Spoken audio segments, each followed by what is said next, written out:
Welcome back to Neutrality Studies, and today I'm joined Selamat by datang kembali di Neutrality Studies. Hari ini saya ditemani oleh Hugh Miles, seorang penulis pemenang penghargaan dan jurnalis investigatif yang mengkhususkan diri pada isu-isu Timur Tengah dan Afrika Utara. Hugh baru-baru ini menulis sebuah artikel yang mencerahkan untuk media daring ArabDigest.org.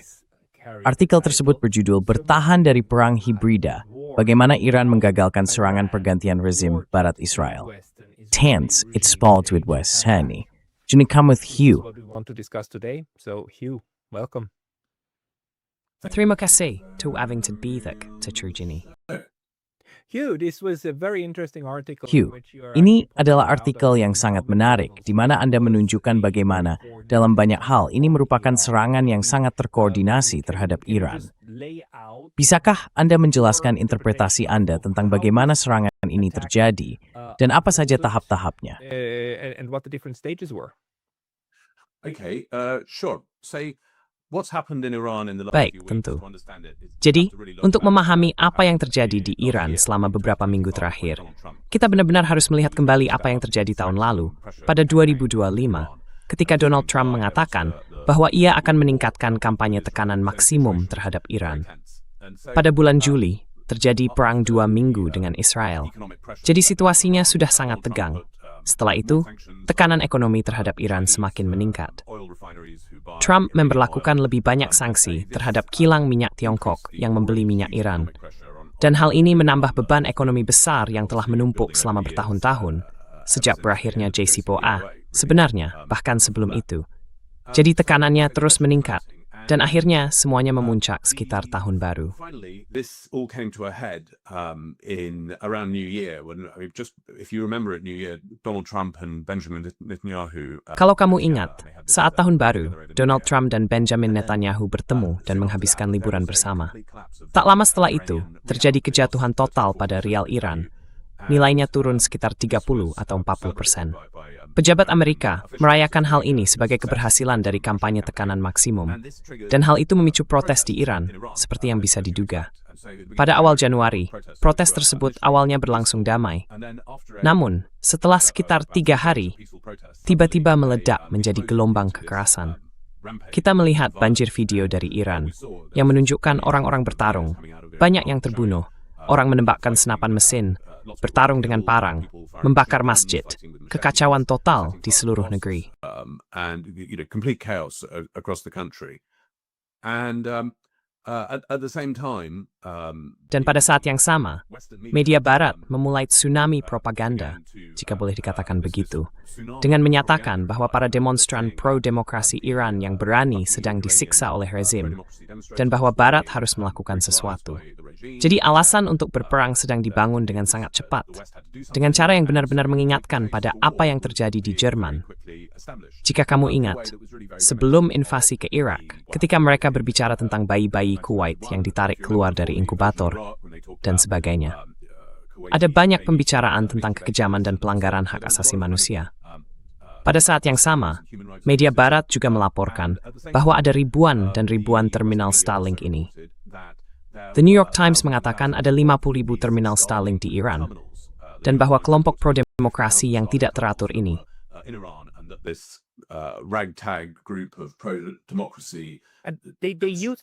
Mereka menggunakan istilah itu, ragtag. Itu ada di New York Times. Sekelompok orang yang tidak teratur, seperti kumpulan longgar tokoh-tokoh oposisi yang entah bagaimana berhasil mengumpulkan ribuan orang. Ya, maksud saya, tepat sekali. Dan jelas, hal ini menimbulkan pertanyaan. Bagaimana mungkin para demonstran pro-demokrasi yang serba terbatas bisa mendapatkan peralatan berteknologi tinggi senilai puluhan juta dolar ke dalam negara yang sedang dikenai embargo dan sanksi berat? Itu sama sekali tidak masuk akal. Karena maksudnya, membawa panel Starlink ini ke Iran bukan hanya bertentangan dengan cara Iran menjalankan negaranya, tapi juga melanggar sanksi AS, kan? Itu akan menjadi pelanggaran hukum AS untuk mengekspornya ke Iran, bukan? to Iran, right? So Indeed. So, there are multiple, logistical, financial, Memang benar. practical reasons Jadi why seperti all yang of kamu this tahu, is totally ada banyak irrelevant. alasan logistik, finansial, dan praktis mengapa semua ini benar-benar tidak terbayangkan. Dan pada saat yang sama, para politisi Amerika, politisi Israel, para pemimpin, termasuk Mossad Israel sendiri, mengambil tanggung jawab atas demonstrasi-demonstrasi ini. Media Israel mengatakan bahwa Mossad berada di lapangan di Teheran. Mossad sendiri mengeluarkan cuitan dalam bahasa Farsi yang menyatakan bahwa mereka mendukung, kamu tahu, kerusuhan atau protes atau apapun sebutannya. Saat Tahun Baru, Mike Pompeo, mantan direktur CIA, mengatakan bahwa ada agen Mossad yang berkeliaran di jalan-jalan Iran untuk mempersiapkan sesuatu. Jadi ya, mereka sangat terbuka tentang hal itu. They were very open about it. The Israelis were very proud of it, and there was talk on Israeli. Kau tahu, orang-orang Israel sangat bangga dengan hal itu. Ada pembicaraan bincang-bincang Israel di Channel 14, di mana para jurnalis Israel mengatakan bahwa Mossad yang menggerakkan protes di Iran dan bahwa mereka membunuh orang di lapangan, membunuh pasukan keamanan, serta membawa masuk senjata. Pihak Iran menampilkan puluhan ribu senjata di media Iran, dengan mengatakan bahwa mereka telah menemukan dan menyitanya, bahwa senjata-senjata itu diselundup kepada para pengunjuk rasa. Jadi maksudku, secara keseluruhan, tampak sangat jelas bahwa ini bukanlah protes yang organik atau alami terhadap otoritas Iran, seperti yang digambarkan di Barat. Against the Iranian authorities as it was being presented in the West, but rather it looked very much like the familiar. Namun, hal itu justru tampak sangat mirip dengan pola CIA emissaps yang sudah sering kita lihat sebelumnya di banyak negara, termasuk Iran pada tahun 1953. Apa yang terjadi saat itu sangat mirip dengan apa yang terjadi sekarang. Mereka meruntuhkan perekonomian, yang seperti kita tahu, negara-negara Barat jelas berada pada posisi yang tepat untuk melakukannya.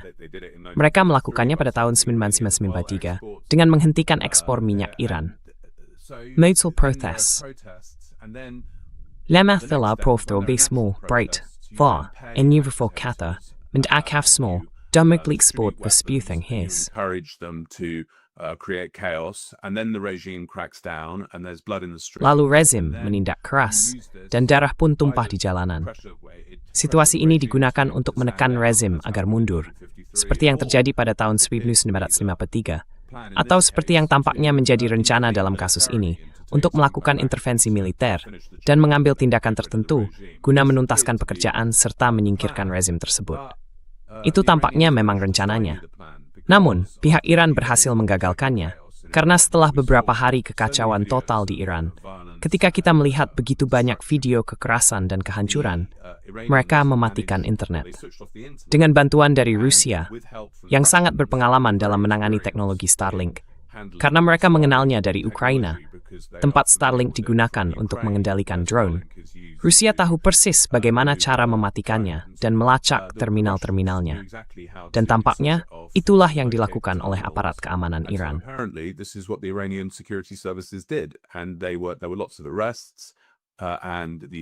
Dan ada banyak penangkapan, serta terminal-terminal disita.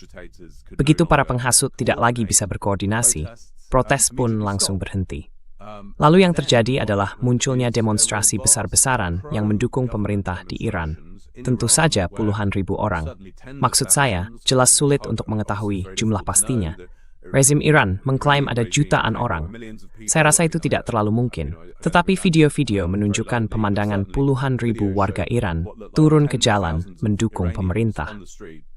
Yang, seperti yang Anda tahu, jelas mereka tidak harus lakukan. Mereka tidak harus turun ke jalan jika tidak mau. Jadi ada demonstrasi besar-besaran pro-pemerintah, semacam gerakan mengibarkan bendera bersama, dan banyak video warga Iran yang menyatakan dukungan mereka terhadap pemerintah dan sebagainya.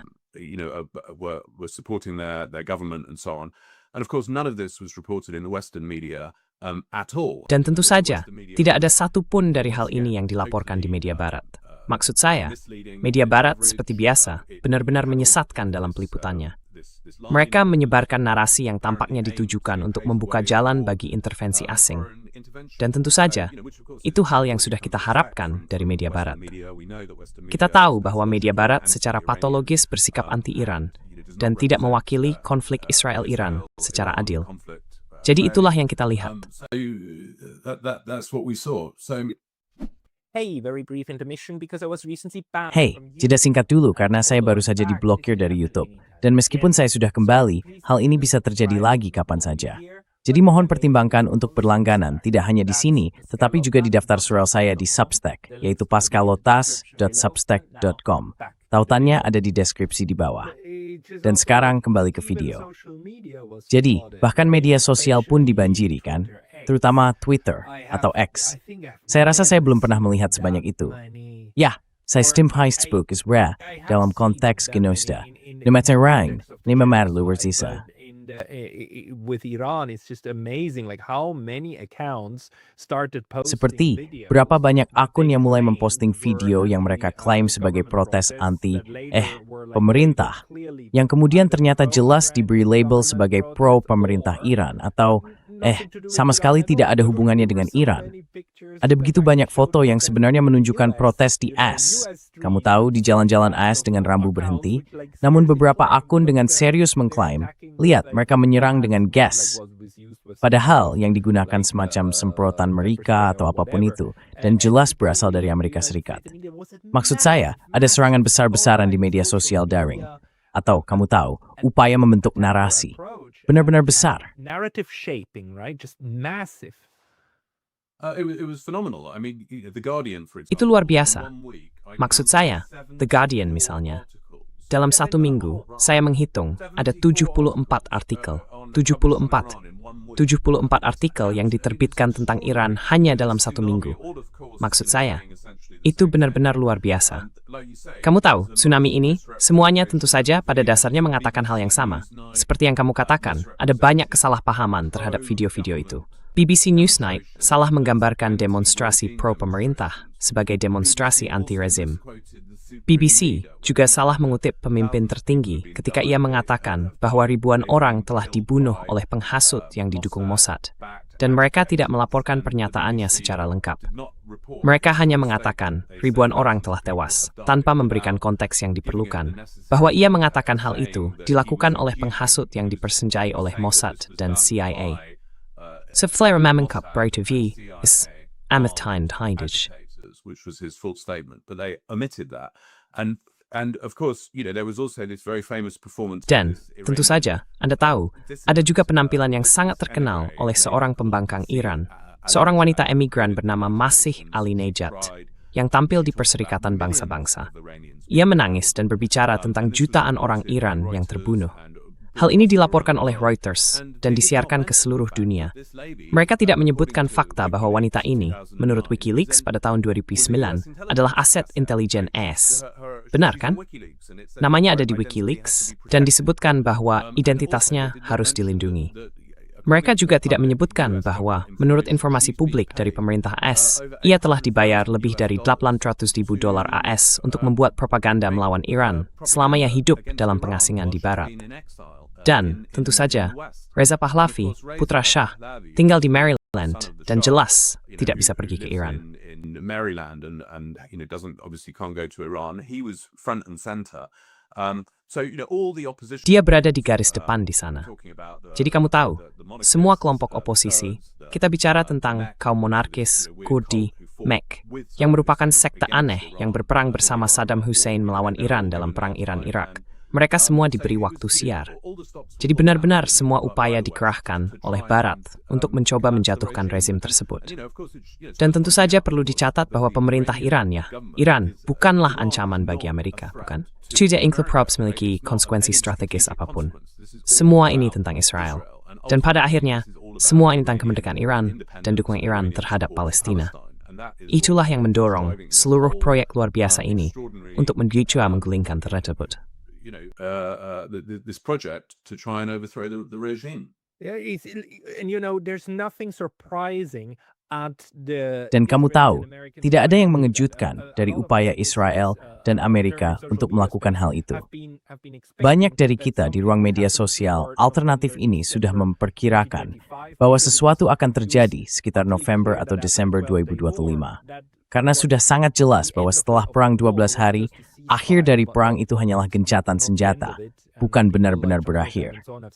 Dan orang-orang seperti John Mearsheimer dan lainnya telah mengatakan, lihat, ini adalah keharusan strategis bagi Israel untuk menuntaskan pekerjaan itu sekarang, ketika Iran sedang relatif melemah, tidak sepenuhnya, tapi relatif. Jadi jelas mereka ingin melakukannya lagi. Hal yang mengejutkan adalah bagaimana cara Amerika dan Israel melakukannya. Itu bukan serangan terbuka seperti Perang 12 Hari, rudal berterbangan, mencoba memenggal rezim. Ini adalah pendekatan bawah tanah ala CIA untuk mengganti rezim. Tapi itu gagal. Pada akhirnya, Selbstverkrass Bevkirkspremth Member, Nine Big Mirth. Didn't materialize. Now, why is that? Well, I think it's down to a number Ya, of reasons. saya pikir hal itu terjadi karena sejumlah alasan. Maksud saya, jelas bahwa rezim Iran berhasil melewati badai ini, dan itu menunjukkan bahwa mereka memiliki ketahanan. Saya bisa memikirkan beberapa alasan yang mungkin menjelaskannya. Namun, saya akan mengatakan satu alasan mendasar mengapa hal ini gagal, dan kudeta tahun 1993 berhasil, adalah karena dalam contoh lain di mana CIA menggunakan strategi yang persis sama, seperti di Ukraina, kondisinya berbeda. Ukraine. I mean, the Maidan. This is Maksud saya Maidan, ini adalah pendekatan, protes organik, buat menjempirdu ada orang yang terbunuh di kedua sisi, dan boom. And boom. Yeah. And Allende in 1973. Ya, dan kamu tahu, Allende pada tahun 1973 di Chili. Lagi-lagi, keruntuhan ekonomi menyebabkan berdirinya kediktatoran Pinochet yang menggunakan pola yang sama. Tapi maksud saya, untuk menjawab pertanyaanmu, mengapa hal ini terjadi? Saya pikir alasannya adalah karena kekuatan Amerika dan Barat sedang menurun, dan mereka tidak lagi memiliki pengaruh untuk mengendalikan dunia berkembang, atau dunia ketiga. Itu rupanya sebutamu, sepanjang yang mereka lakukan sepanjang ambara. Dan di sini disebabkan oleh berbagai hal, tapi salah satu omeman saya, itu bahwa instrumasi kehilangan semangatnya. Itu kehilangan auranya. America has lost its mojo, it's lost its aura. We've all witnessed this horrific ongoing genocide. Kau tahu, for the last kita semua telah menyaksikan genosida mengerikan yang terus berlangsung selama 2 tahun terakhir, di mana Amerika dan Inggris sepenuhnya terlibat dan bertanggung jawab. Dan, kau tahu, semua lembaga Barat telah membelanya. Media Barat, politisi Barat. Kita semua benar-benar terkejut melihat aturan hukum dibuang begitu saja. Hukum internasional diinjak-injak. Dan sekarang kita memiliki Donald Trump di Gedung Putih yang benar-benar mewujudkan rasisme, segala hal yang tidak menarik dari Amerika. Kau tahu dia begitu pembohong, begitu misoginis, begitu rasis. Jadi Amerika tidak lagi tampak seperti negara yang menarik. Dulu, pada tahun 1973, ketika operasi Ajax menggulingkan rezim, Amerika sangat berbeda.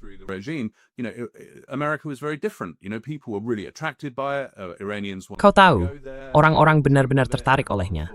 Orang Iran ingin pergi ke sana. Mereka memimpikannya. Semua orang berpikir bahwa, kau tahu, semua orang memiliki keyakinan besar pada Amerika dan nilai-nilai Barat. Dan sekarang tak ada lagi yang mempercayainya. Anak muda tidak mempercayai semua itu. Jadi menurutku, pada dasarnya, karena Barat telah kehilangan arah, orang-orang tidak lagi mau menjadi pengkhianat, berbalik melawan pemerintah mereka sendiri, dan menerima dolar Amerika untuk menenhing negara mereka sendiri, seperti itu semua stabilitas. Itulah alasan utamanya. Tapi itu adalah dari berbagai sorisan. Pada dasarnya, Barat telah kehilangan kekuatan untuk mengendalikan dunia sebagai dulu. To control the world as it used to. Scott Ritter throughout an interpretation of Scott Ritter mengemukakan sebuah penafsiran tentang berakhirnya pendekatan perubahan rezim di Iran yang saya anggap menarik.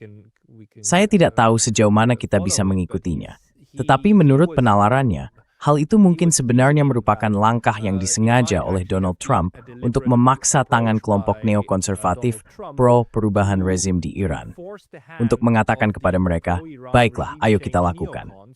Namun kemudian, ia tidak menindaklanjutinya dengan kepemimpinan militer, karena hal itu akan membuka jaringan kelompok neokonservatif AS dan Israel yang ingin melakukannya.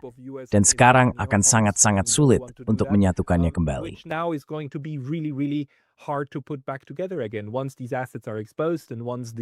Begitu aset-aset ini terungkap, dan begitu gudang-gudang telah habis, serta jalur-jalur tempat panel Starlink ini masuk ke Iran telah dibongkar, akan sangat sulit untuk menyatukannya kembali. Jadi kemudian Ritter berkata, seperti oke, mungkin semuanya memang berantakan, tetapi mungkin tim Trump yang tidak ingin melakukan bentuk intervensi seperti ini dan memiliki rencana berbeda untuk kawasan tersebut, sebenarnya ingin melemahkan faksi itu. Seberapa step Zachary Pitham berita nausring. How much credence do you give to this interpretation? Well, I agree that this. Ya, maksud saya setuju bahwa upaya kudeta yang gagal ini sudah lama dipersiapkan, kan? Ini tidak terjadi dalam semalam. Jelas, ada upaya besar yang telah diinvestasikan di sini, membangun aset-aset ini, menyelundupkan senjata, menyelundupkan Starlink, dan sebagainya. Jadi ya, ini adalah investasi besar yang gagal. Saya pikir Donald Trump mundur dari itu, mundur dari menyerang Iran, karena tidak ada peluang untuk keberhasilan strategis apapun. Saya tidak berpikir rencananya gagal karena pihak Iran berhasil menepaya kudeta itu. Lalu apa? Kamu tahu, masalah dengan Donald Trump adalah meskipun dia benar-benar berdedikasi untuk melayani Israel, itu adalah prioritas utamanya.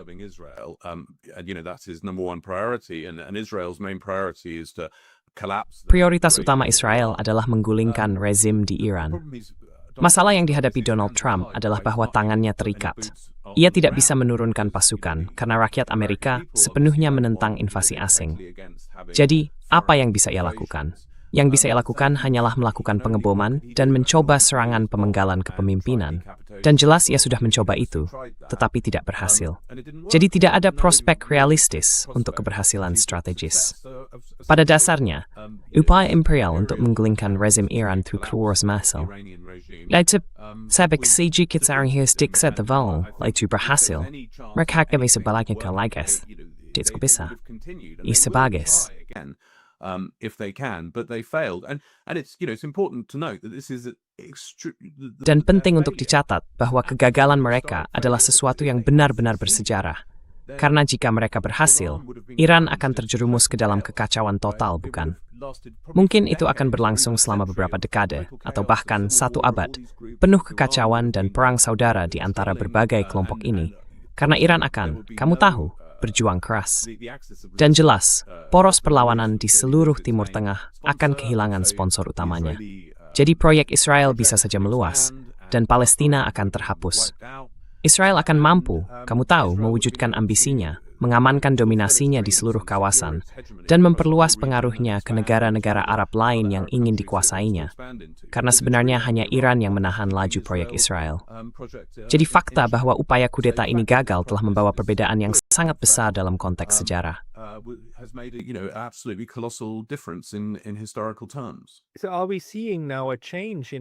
Jadi apakah kita sekarang melihat perubahan dalam pendekatan AS terhadap Asia Barat?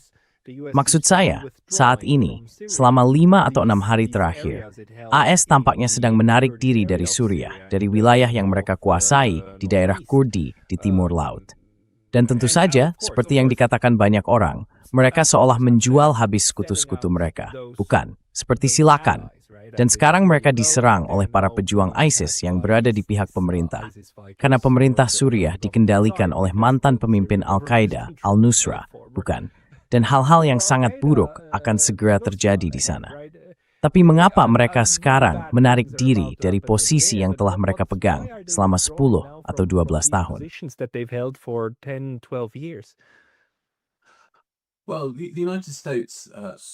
Ya, Amerika Serikat mendukung kaum Kurdi. Tentu saja, itu sudah berlangsung selama bertahun-tahun. Namun, mereka juga mendukung Ahmed al-Shara, pemerintahan baru Suriah. Jadi seperti yang kamu tahu, keduanya adalah sekutu Amerika.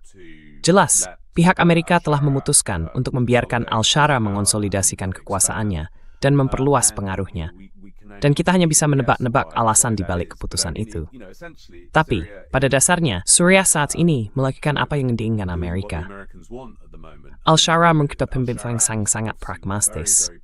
Ia memulai dari posisi yang sangat lemah, dengan negaranya yang sangat hancur, astasan Pakistan bahunan of do. By many years of tyranny and war, and so he could. Jadi kamu tahu dia bisa kehilangan kekuasaan.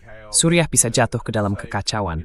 Jadi kamu tahu orang-orang Amerika saat ini dia jelas melakukan apa yang mereka inginkan, dan dia tidak menimbulkan ancaman apapun terhadap Israel yang sangat penting. Dan pada akhirnya, itulah yang diinginkan Israel. Maksud saya, kebijakan Amerika di Suriah jelas dipengaruhi oleh Israel. Dan yang diinginkan Israel adalah Suriah yang lemah. Dan saat ini, Israel sudah mendapatkan itu. Jadi, kamu tahu, itu tidak masalah. Suriah sekarang terkurung. Negara itu tidak menimbulkan ancaman bagi Israel dalam waktu dekat. Dan karena itu, Al-Shara diizinkan untuk mengambil langkah ini dan mengonsolidasikan kekuasaannya.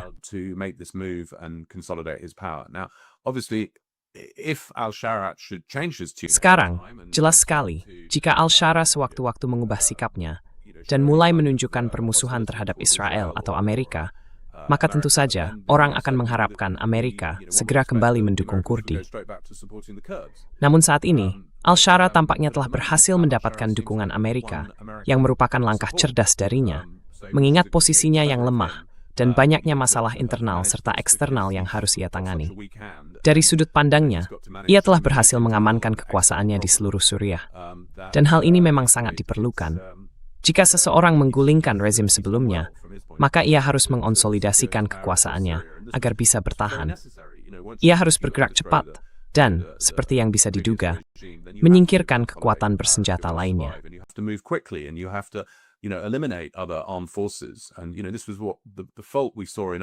Dan, seperti yang kamu tahu, inilah kesalahan yang kita lihat dalam revolusi lain, seperti di Mesir dan sebagainya. Bahwa penguasa baru yang naik tampuk kekuasaan terlalu berlama-lama, tidak bergerak dengan efisien untuk menyingkirkan negara dalam bayangan dan menghapus pusat-pusat kekuasaan lainnya. Akibatnya, terjadi kontra-revolusi dan mereka digulingkan. Jadi, kamu tahu, Al-Shara memang harus melakukan hal ini. Dari sudut pandangnya, ini adalah keberhasilan besar karena kaum Kurdi merupakan ancaman utama terhadap otoritasnya. Tapi tentu saja, ini belum berakhir. Kita tidak tahu, kaum Kurdi belum lenyap. Dan sekarang, jelas permusuhan antara dia dan kaum Kurdi. Jadi kamu tahu, masalah ini tidak akan hilang sepenuhnya.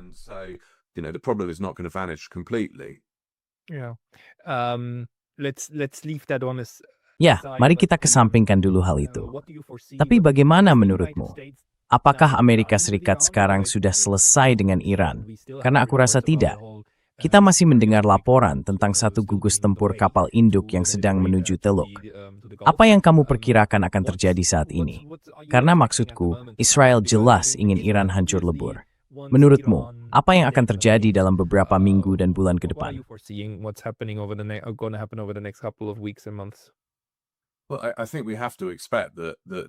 Ya, saya pikir kita harus mengharapkan bahwa mereka akan mencoba lagi dengan Iran. Karena, seperti yang kamu katakan, Israel jelas ingin menghancurkan Iran.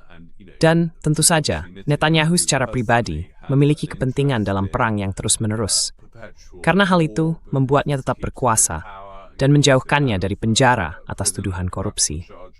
Donald Trump juga memiliki kepentingan dalam perang yang terus-menerus. Karena itu berarti kita tidak membicarakan berkas Epstein. Iwam Arelis. Kami teraya empuan nomor kuat untuk usmai-smolen. Have got strong motives to continue. So I would expect that they will try again with Iran. Jadi saya menduga mereka akan mencoba lagi dengan Iran, entah cepat atau lambat. Saya tidak berpikir ceritanya sudah berakhir. Tapi maksud saya, setelah 2 kali mencoba dalam 7 bulan untuk menggulingkan rezim, pertama dengan perang 12 hari, dan sekarang dengan serangan hibrida sepatu bot dan byte, mereka jelas telah menghabiskan banyak modal dan memainkan banyak kartu mereka. Jadi tampaknya Iran berhasil mengalahkan serangan imperialis untuk saat ini.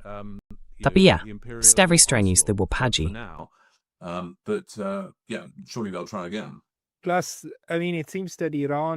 Selain itu, maksud saya, tampaknya Iran telah menemukan sedikit lebih banyak kepercayaan diri dalam kerjasamanya, terutama dengan Rusia. Namun, di sisi Tiongkok, banyak orang mengklaim ada banyak penerbangan dari Tiongkok ke Iran. Jadi, menurut Anda, apakah Beijing dan Moskow bertindak cukup cepat dalam beberapa bulan terakhir untuk mencoba mendukung Iran?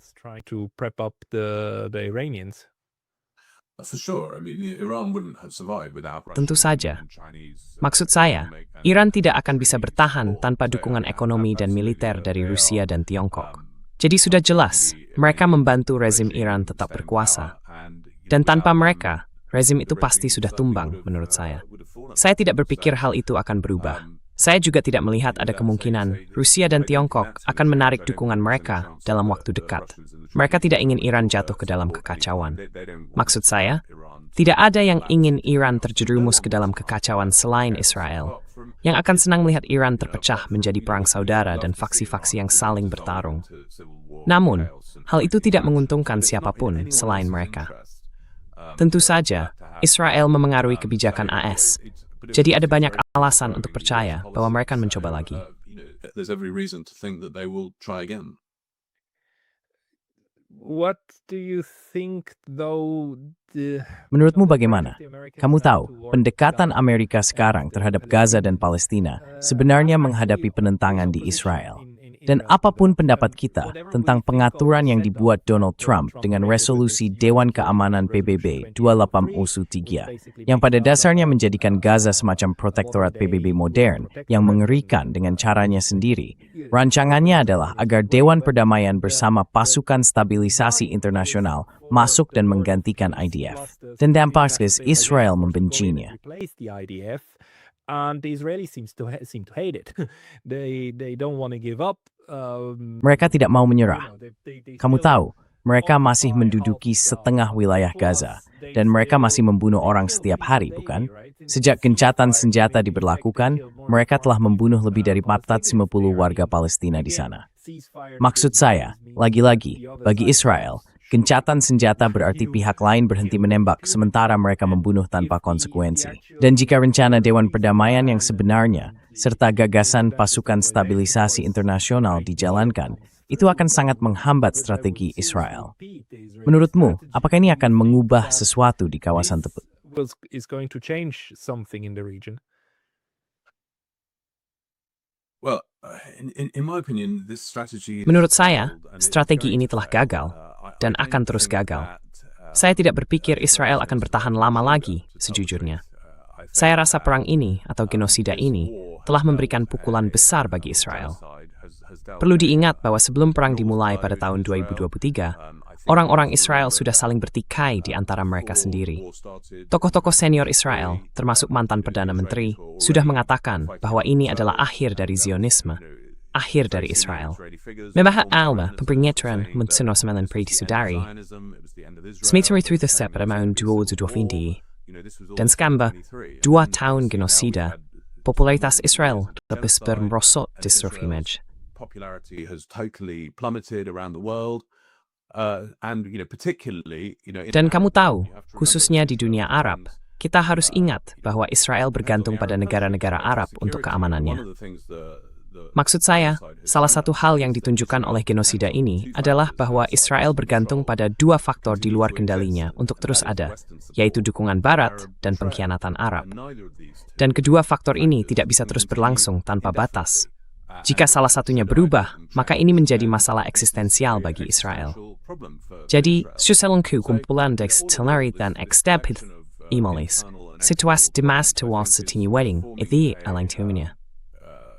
It's impossible to see a way out. They've tried ethnic cleansing.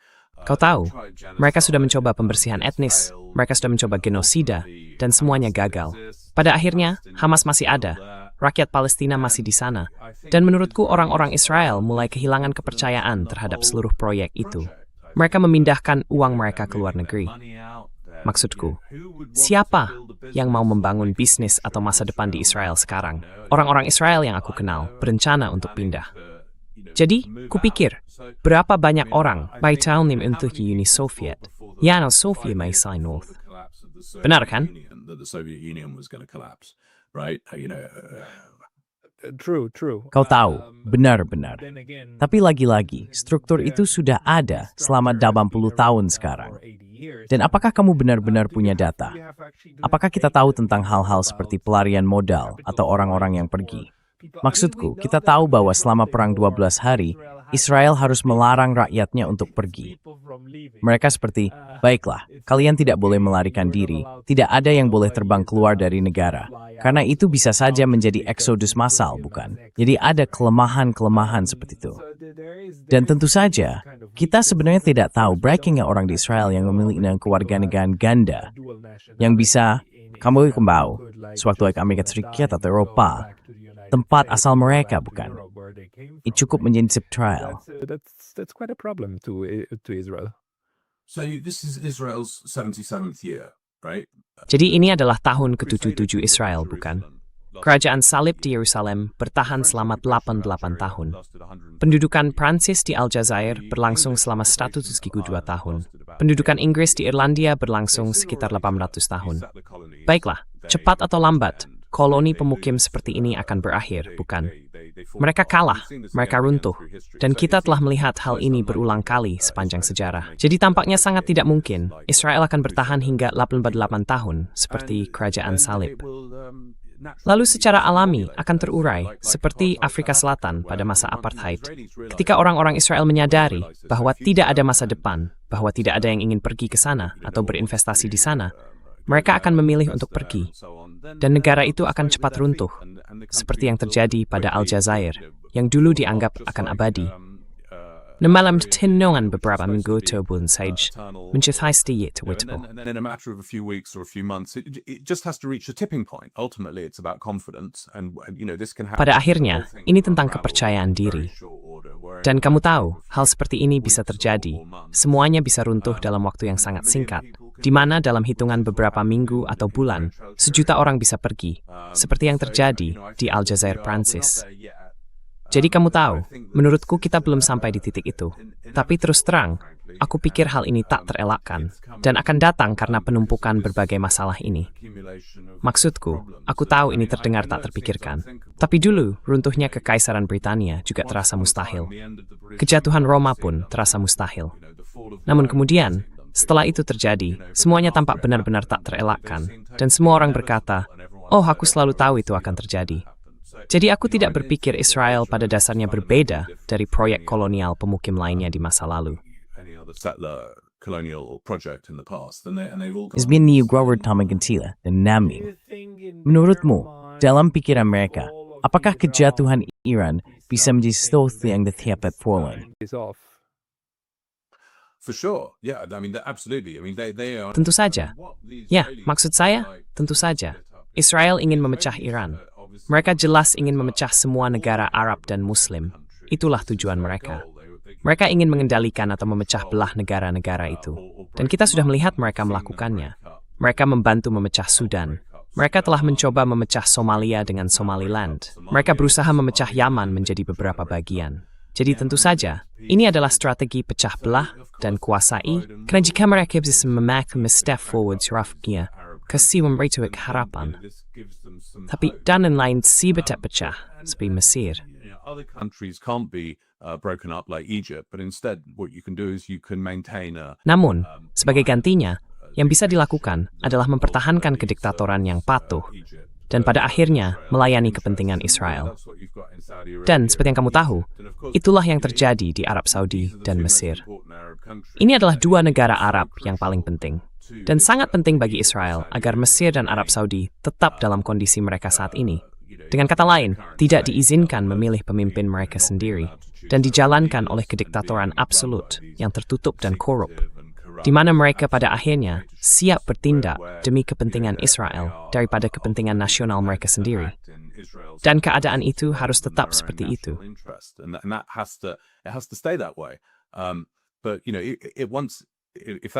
Tapi kamu tahu, jika hal itu sampai tergelincir, maka itu sekali lagi akan menjadi masalah eksistensial bagi Israel. Dan ini sekali lagi adalah salah satu masalah yang mereka hadapi akibat genosida, bahwa orang-orang Arab jelas menyaksikan hal ini dengan ngeri, dan situasinya sudah mencapai titik didih di dunia Arab. Cepat atau lambat, musim semi Arab akan kembali, dan rezim-rezim itu akan digulingkan. Saat itu terjadi, Israel tidak lagi memiliki kenyamanan karena tahu tua rezim-rezim Arab mendukungnya. Jadi hal ini akan terjadi. Dan ketika itu terjadi, sekali lagi, itu akan menjadi masalah lain. Paku lain di peti mas.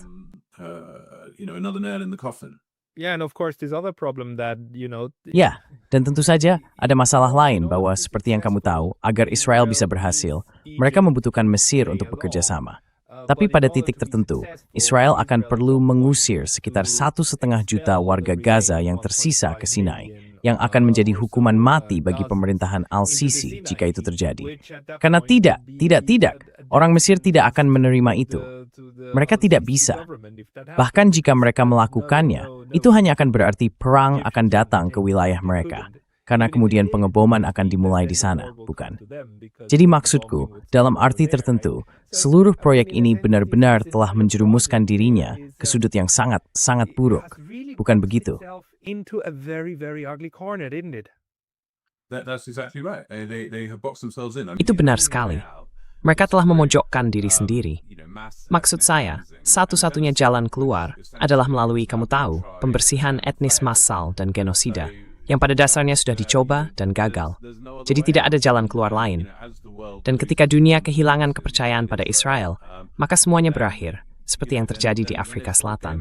Jelas, saat ini Israel sepenuhnya bergantung pada bantuan Barat, bantuan militer, dan dukungan Barat, terutama dukungan dari AS. Nam tak bisa misat, bahwa semua sedang berubah dalam jadwal. Pemonis sangat small, dan iterated. It's changed so much in the last couple of years. I mean, the very dramatic change. Maksud saya, perubahan besar dalam opini publik.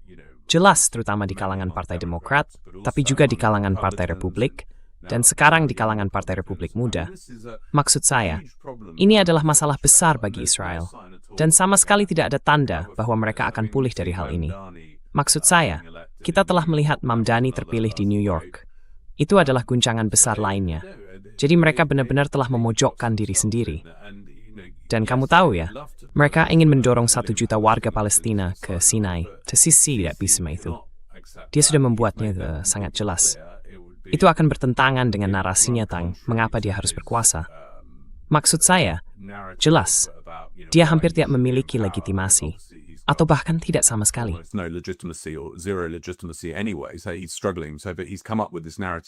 Jadi dia sedang kesulitan. Jadi dia membuat narasi tentang mengapa dia, kamu tahu, pelindung Mesir. Dan ini akan menjadi pukulan fatal bagi legitimasi dirinya jika hal itu terjadi. Dan tidak, maksud saya, dia sudah menjelaskannya dengan sangat jelas. Begitu juga Yordania, mereka tidak akan menerima hal ini. Itu menempatkan Israel dalam posisi yang sulit. Sekarang Israel telah mengakui Somaliland dan jelas memiliki rencana untuk memindahkan warga Palestina ke sana. Tapi saya berpikir dengan benar-benar percaya bahwa 1 juta warga Palestina akan dipindahkan dari Gaza ke Somaliland. Jadi masalahnya terus berlanjut. Pada akhirnya, Hamas masih ada di sana. Mereka tidak akan senjata mereka pada persen. They are not going to give up their weapons to the board of peace. No one is going to be able to disarm them. Tidak ada yang akan mampu melucuti senjata mereka. Jadi pada dasarnya, perang masih berlangsung. Kita sedang dalam jeda. Ya, bahkan bukan jeda dalam perang. Seperti yang kamu katakan, orang-orang masih mati setiap hari, jadi cepat atau lambat ini akan memanas lagi. Tidak ada yang selesai, tidak ada yang terselesaikan. Tapi yang berubah adalah Israel telah kehilangan begitu banyak dukungan dan menjadi jauh lebih lemah secara strategis dibanding sebelumnya. Dan ini, kamu tahu, mereka sedang menghadapi krisis eksistensial. Aku pikir orang-orang Israel menyadari hal itu. Dan sekarang mereka sedang menyiapkan paspor kedua mereka, serta membuat rencana dan pengaturan alternatif. Karena semua orang kini bisa melihat ke arah mana angin bertiup.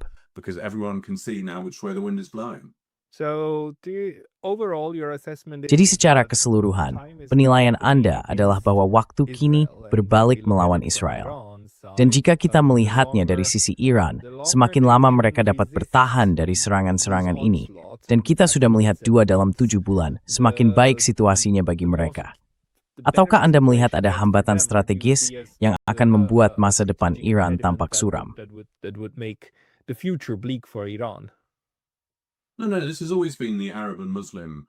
Tidak, ini selalu menjadi posisi Arab dan Muslim, bahwa Israel adalah sebuah penyimpangan. Itu bertentangan dengan sejarah, bertentangan dengan geografi. Itu adalah sesuatu yang ditanamkan dari luar ke wilayah ini, dan cepat atau lambat akan diusir, seperti kerajaan tentara salib yang diusir setelah 88 tahun. Jadi mereka tahu bahwa hal ini akan terjadi cepat atau lambat. Saat ini, Israel mengendalikan keadaan karena dukungan dari Barat dan karena berhasil menempatkan para diktator Arab yang patuh di Arab Saudi, Mesir, dan negara-negara sekitarnya yang menghalangi segala bentuk dukungan bagi Palestina. Namun, ini bukan situasi yang stabil. cepat atau lambat, musim semi Arab akan kembali, dan para diktator ini akan digulingkan. These dictators will be overthrown, and of course, the Arabs, Dan tentu saja, orang Arab tidak ada sedikit pun rasa cinta terhadap Israel. Jadi begitu mereka mendapatkan kebebasan dan bisa memilih pemimpin mereka sendiri, maka kamu tahu, semuanya akan sangat berbeda. Jadi tidak, maksud saya pikir semua orang Arab dan Muslim di kawasan ini sedang bermain untuk jangka panjang. Dan mereka tahu, ini juga pandangan Hamas, bahwa kamu tidak bisa menggulingkan Israel hari ini. Tetapi mereka sedang berada dalam perang berkepanjangan, perang rakyat yang berkepanjangan. Seperti yang dibicarakan Mao Zedong dalam filsafatnya tentang perjuangan panjang melawan penjajahan. Dan cepat atau lambat, kamu tahu, sangat sulit untuk menggulingkan kekuatan kolonial. Mereka memiliki sumber daya yang luar biasa besar.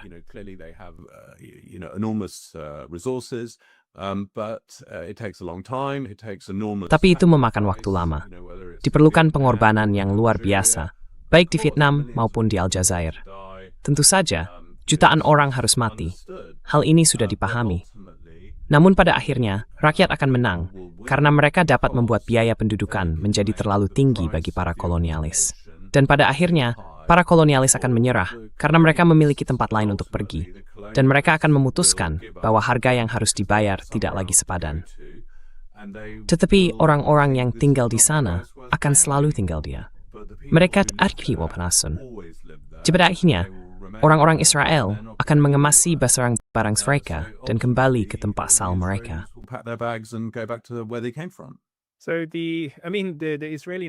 Maksud saya, narasi dari pihak Israel tentu saja adalah bahwa ini adalah tanah mereka. Bukan, bahwa tanah itu telah menjadi milik mereka selama 3.000 tahun, dan orang Arablah yang menjadi penjajah. Tapi saya pikir kenyataan pada akhirnya akan meresap juga di sana. Dan demi kepentingan rakyat Israel saat ini, mereka perlu menemukan cara untuk bisa hidup di lingkungan itu, bukan? Untuk entah bagaimana bisa bertay di lingkungan itu dan berdamai dengan orang Palestina, bukan begitu? Make peace with the Palestinians, wouldn't they? Maksud saya, mereka sudah punya kesempatan itu. Dan seperti yang kita tahu, jelas kesempatan itu telah disia-siakan. Dahulu kala, hal itu mungkin masih bisa dilakukan. Keadaan bisa saja sangat berbeda bagi Israel.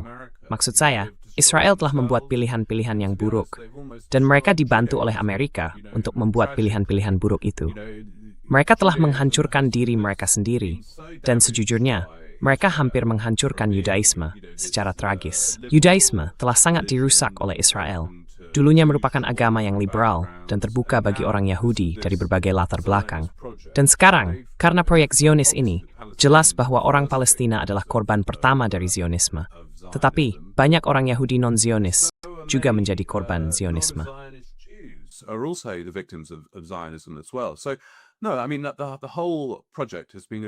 Jadi, tidak, maksud saya, seluruh proyek itu benar-benar menjadi bencana total dan perlahan-lahan mulai runtuh. Tapi maksud saya secara pribadi, saya sering memikirkan tentang cendekiawan serba bisa Afrika Utara abad ke-14, Ibn Khaldun, yang menulis dalam karya agungnya, The Muqaddimah. Ia menulis bahwa bangsa-bangsa itu seperti manusia, bukan? Mereka lahir, tumbuh, menjadi dewasa, lalu pada akhirnya jatuh sakit, membusuk, hancur, dan kemudian mati. Dan itulah, pada dasarnya yang kita lihat di Israel. Apa yang ditulis Ibn Khaldun dalam The Muqaddimah adalah bahwa biasanya hal itu memakan waktu 100 hingga 120 tahun. Ketika sebuah bangsa lahir, ada solidaritas sosial yang sangat kuat, yang ia sebut asabiyah, di mana orang-orang benar-benar percaya pada proyek itu sejak awal, dan ada kekuatan serta kohesi sosial yang besar.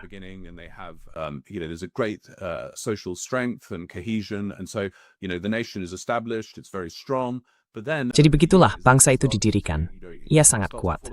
Namun kemudian, seiring berjalannya waktu, bangsa itu mulai runtuh. Orang-orang menjadi malas, korup, mereka mulai bertikai satu sama lain, dan bangsa yang kuat itu mulai melemah. Bangsa yang lemah kemudian runtuh, dan yang baru dapat didirikan kembali di tempatnya.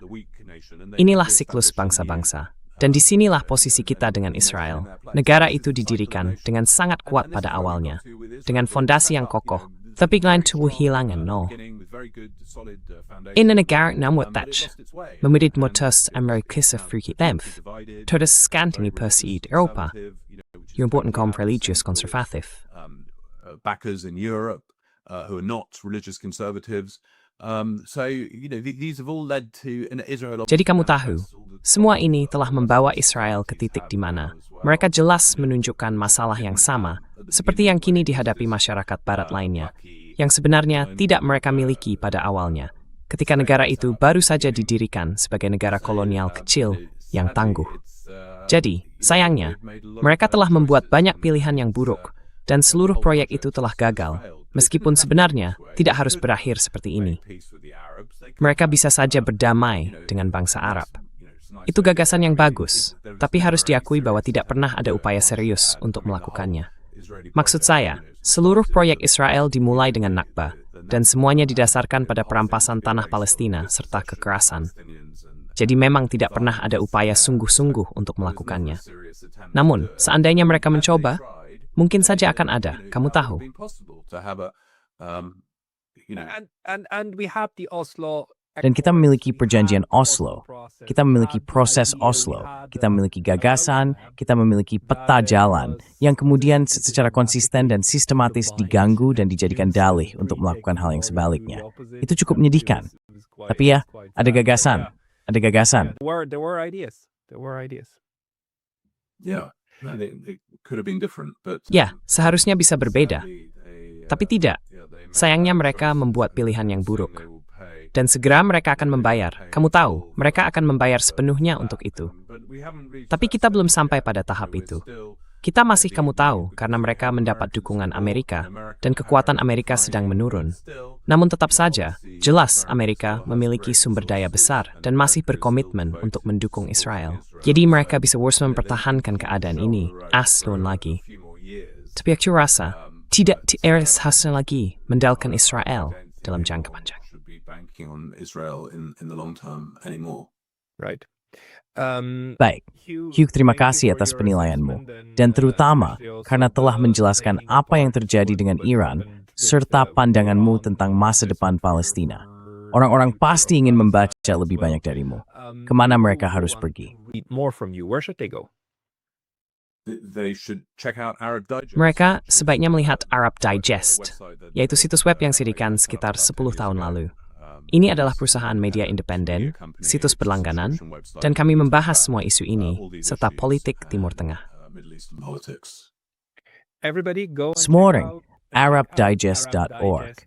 Hugh Miles, terima kasih banyak. For your time today. Thank you.